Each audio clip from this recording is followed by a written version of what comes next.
have a question for you. Why does caring for others sometimes feel so exhausting and other times feel deeply nourishing?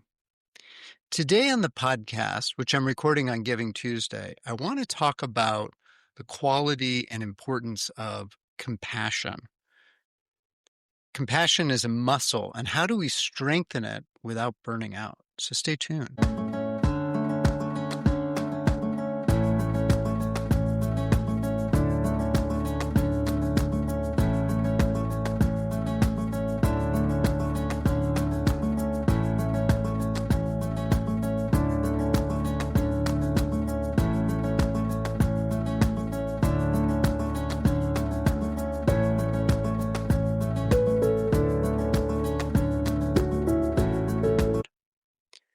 Hello and welcome to Ask Dr. Gill. I am your host, Dr. Gil Winkelman, and today on the podcast, I want to talk about compassion, and I think it's an important topic in terms of health and mental health, and it's also important in terms of sort of what's happening in our society today.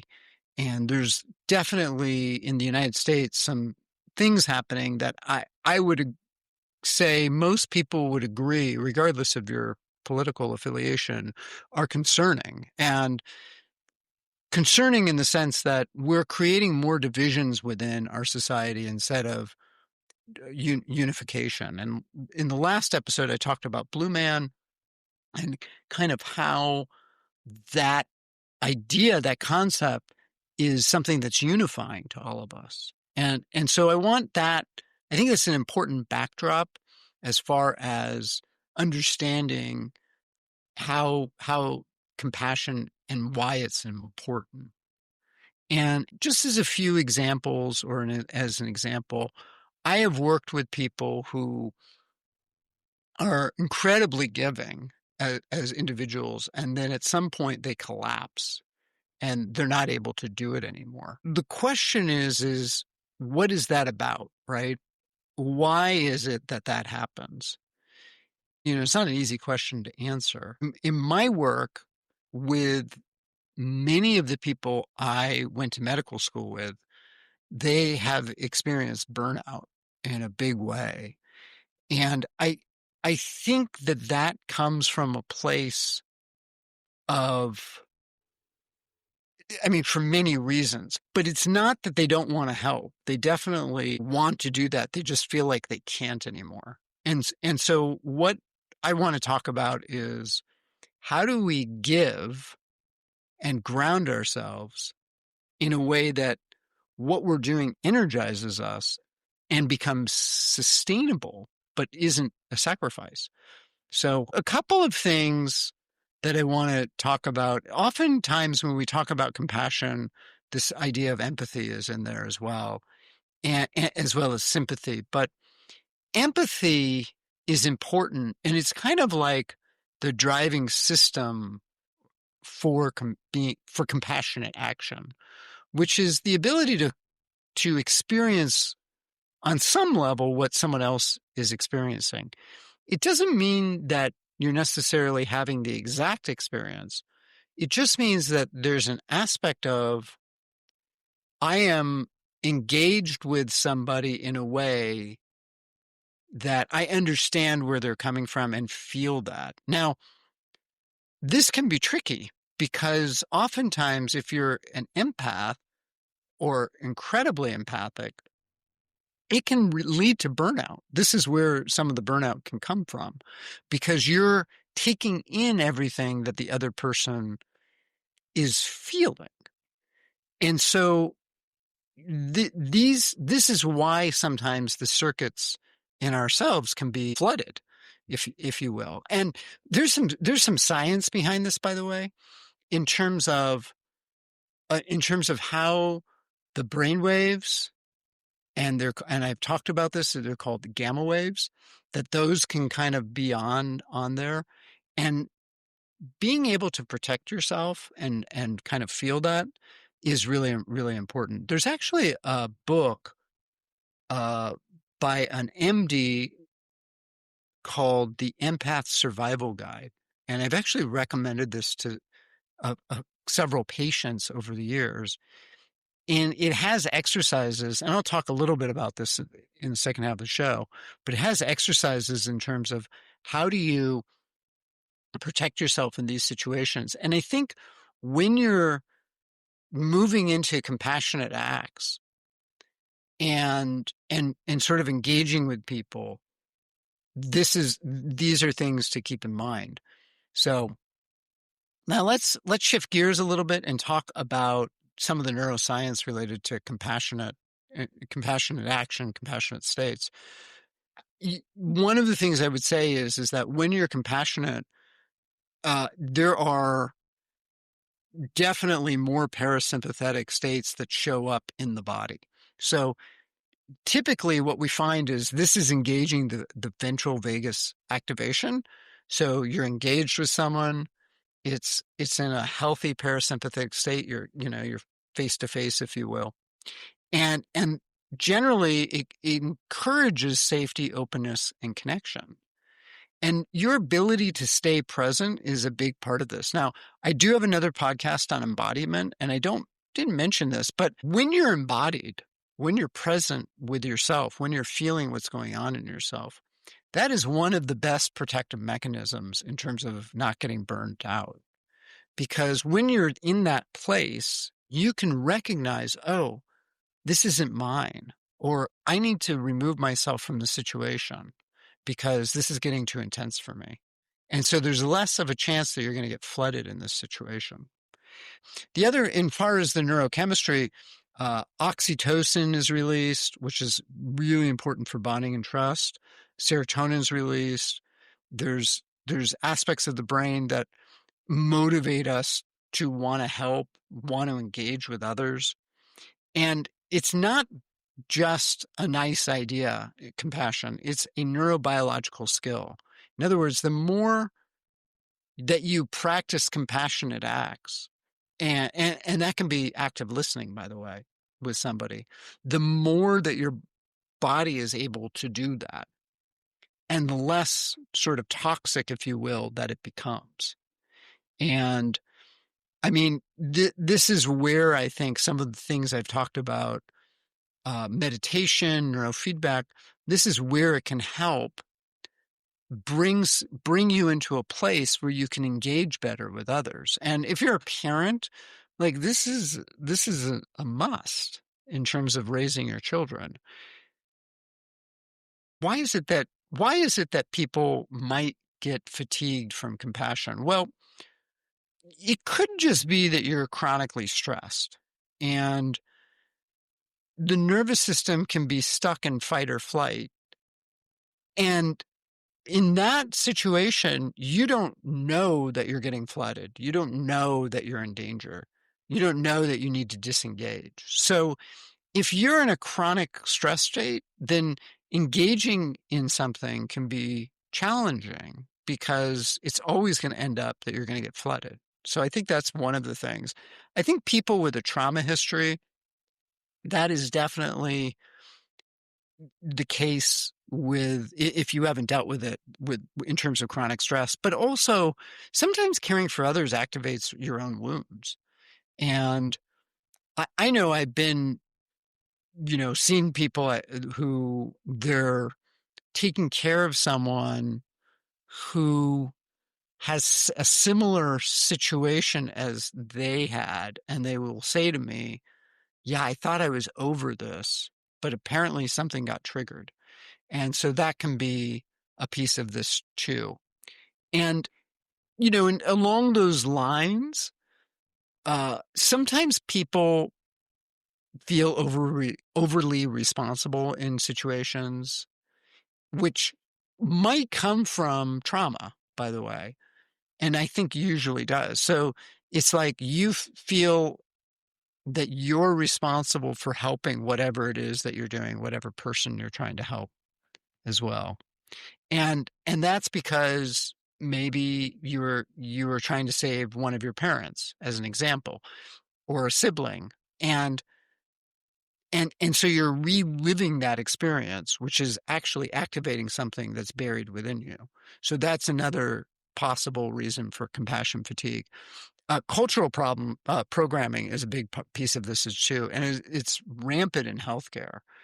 And I think that a lot of the people that I was talking about who left medicine, many of those people were really good people who kind of sacrificed themselves because that was what was expected. And oftentimes they weren't making enough money for themselves while they were helping other people.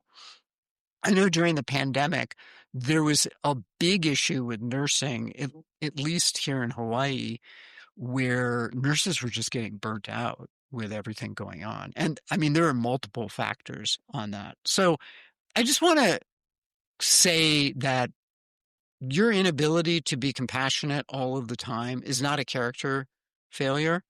It's really about a physiologic overload most of the time.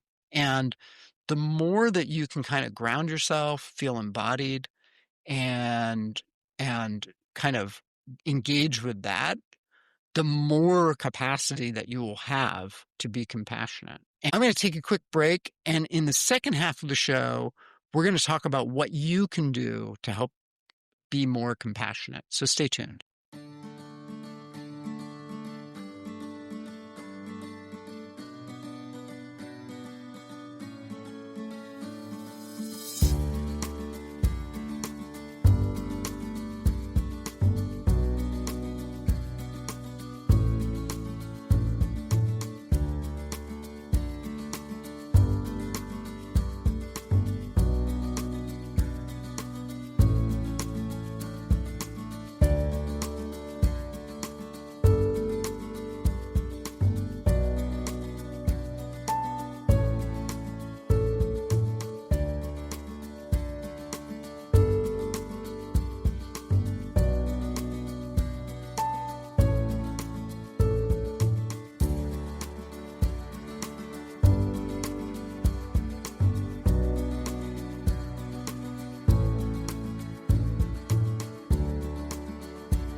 Hello and welcome back to Ask Dr. Gill. I am your host, Dr. Gil Winkelman. And just as a reminder, if you have any questions or comments about the show, please feel free to send me an email to info@askdrgill.com. And send me an email in terms of what episode you like if you're listening to this, because it can be really helpful for me. And it will guide me in terms of what to do next year in 2026, because I'm putting stuff together for next year already. So that would be really, really helpful. So we're talking about compassion and compassion fatigue and how to be more compassionate in the world. And one of the things that I think that is missing in this is self-compassion. And I kind of alluded to this a little bit in terms of the cultural programming and good people sacrificing themselves is kind of this thought. And oftentimes, self-compassion means it's time for me to take care of me. And I think that having that kindness to yourself and sort of knowing when to say when and back off, that's the balance here, right? Even with your partner. I mean, and maybe even with your kids too. It's finding that, hey, I need some time now for me. And it's not about being self-indulgent. It's about really finding a way to refill and recharge yourself. And so I want to encourage you to be aware of that, particularly if you're one of these people who overgives, is how do I take time for myself and then, be able to recharge so that I can go off and do something again next time, whenever that next time is. So a couple of things in terms of building compassion resilience. And I'm going to talk about this in terms of micro moments first, and this is really important if you're engaging with someone in the moment and it's intense. So taking deep breaths, you might even place your hand on your heart because that actually has a physiologic effect. First of all, our bodies like touch, even if it's self-touch. But putting your hand on your heart actually activates the neural pathways that go from the heart to the brain. Quick aside, there are more pathways going from the heart to the brain than from the brain to the heart. So that can have a very much a calming effect on the body, and just by doing that. So trying to soften your jaw, which also will help your hips, by the way. Quick aside, interesting little factoid. That can also help you relax and sort of turns your sympathetic nervous system off, and it starts to downregulate that. And then long exhales. So you might breathe in for a count of 4 and exhale for a count of 8 or 12. And the number doesn't really matter, but it's just doing a longer exhale. That's going to activate the vagus nerve. So that's going to turn on parasympathetic states. And that, by the way, then allows you to know when to say no, right? It's not just about being more compassionate. And then there's definitely some somatic things that you can do as well. Just having your feet on the floor, if you're moving slow movements. I mentioned the shaking in one of the podcasts. You kind of do that. That's going to release the energies as well. So those are like the physical things that you can do to sort of reground yourself in the moment. And some of these you can do. I mean, I did some of these. You may not have even noticed me taking a deep exhale at one point here. That's how subtle it can be in terms of this work, right? And it's definitely easier if you're not talking. I'm talking right now. So it's harder, in terms of those inhale and exhales. But if we were in conversation face to face, I could be exhaling and just sort of letting things go in that moment. And oftentimes it's just a matter of just being in your body, right? And the other thing is that boundaries are also compassionate for both you and the other. In other words, you can care about something, but also do that without fixing the situation. And it's interesting. I know people who volunteer, and they do the volunteering in a way that it's really sustainable for them. And some of the times, I have a friend who volunteers at a battered women's shelter, and it's a really intense situation for them. And the stories they hear can be very intense, but they know that they're only doing it once a week and can let it go. And so they don't have any guilt. They know they don't have to fix anything. They're able to go there, be of service, and then leave. And I think sometimes having that distance is really, really important for people. So, and I've talked about co-regulation, being with people who are regulated, people in your community, people who you care about, people who can be compassionate to you. These are really important in terms of our capacity to have more compassion for others. And if you don't have that, I would encourage you to try and find it, whether it's in therapy or finding friends and safe friendships where you can engage in this way as well. And I think changing the internal dialogue is also really important. And I mentioned this. It's going from I have to help to I choose to help. And I think that creates some agency for you that can help prevent the burnout here. What does compassionate life look like? Well, you're grounded. There's a grounded presence. You can listen to a situation without absorbing it. You don't feel like you have to fix anything. And you know what's yours and what isn't yours.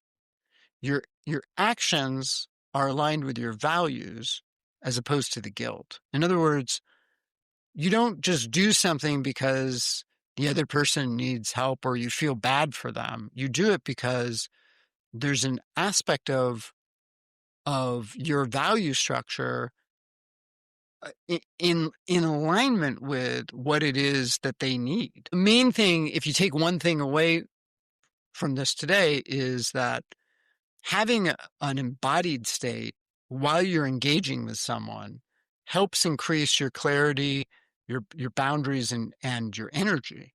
And I think that that's where if you can be in that state, that this is really an important piece in all of this. And I'm going to give you a teaser. I normally don't do this, but I'll give you a teaser for next week's show. I'm going to be talking about shadow work, which I think is really related to this, although I won't be talking about it necessarily in this.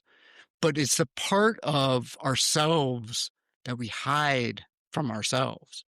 And compassion is a really important piece to healing as far as that goes.